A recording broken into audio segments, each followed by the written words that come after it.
quoi un pneumothorax? Je vous explique. Un pneumothorax, c'est lorsqu'il y a de l'air qui va s'accumuler dans la cavité pleurale. La cavité pleurale, c'est la zone qui est normalement entre le poumon et le thorax. Et c'est pas censé y avoir de l'air dedans. Ce sont deux feuillets qui sont collés comme ça l'un contre l'autre. Mais quand on a un pneumothorax, par exemple, si on se prend un coup de couteau dans le poumon, ça va créer un pneumothorax et de l'air va s'accumuler anormalement à cet endroit-là et va donc comprimer le poumon, ce qui fait qu'on respire beaucoup moins bien. Heureusement, la majorité des cas, c'est pas parce qu'on s'est pris un coup de couteau dans le poumon. La majorité des cas, les pneumothorax sont spontanés. Ça touche préférentiellement les hommes entre 15 et 40 ans. Et ce sont souvent des hommes qui ont un morphotype assez particulier, qui sont très longilignes. Et une autre cause assez fréquente de pneumothorax, ce sont les fractures de côte. Quand on se casse les côtes et qu'elles sont très déplacées, elles peuvent perforer le poumon et ça entraîne un pneumothorax. Le traitement du pneumothorax dépend vraiment de la taille de celui-ci. Pour un tout petit décollement avec un tout petit peu d'air, la majorité du temps, on laisse tranquille et on surveille.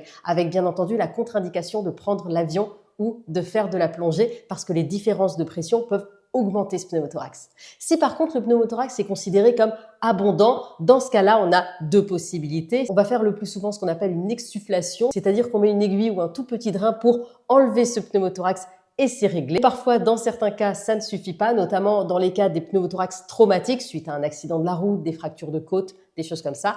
Dans ce cas-là, on va mettre un gros drain. Ce sont généralement des drains qui font quand même la taille de mon petit doigt au minimum, qu'on va mettre dans le poumon ou ici pour drainer et on les garde en général 48 heures. Et si le pneumothorax s'est bien résorbé, on les enlève. Voilà, j'espère que cette vidéo vous aura appris quelque chose. Bonne journée à tous.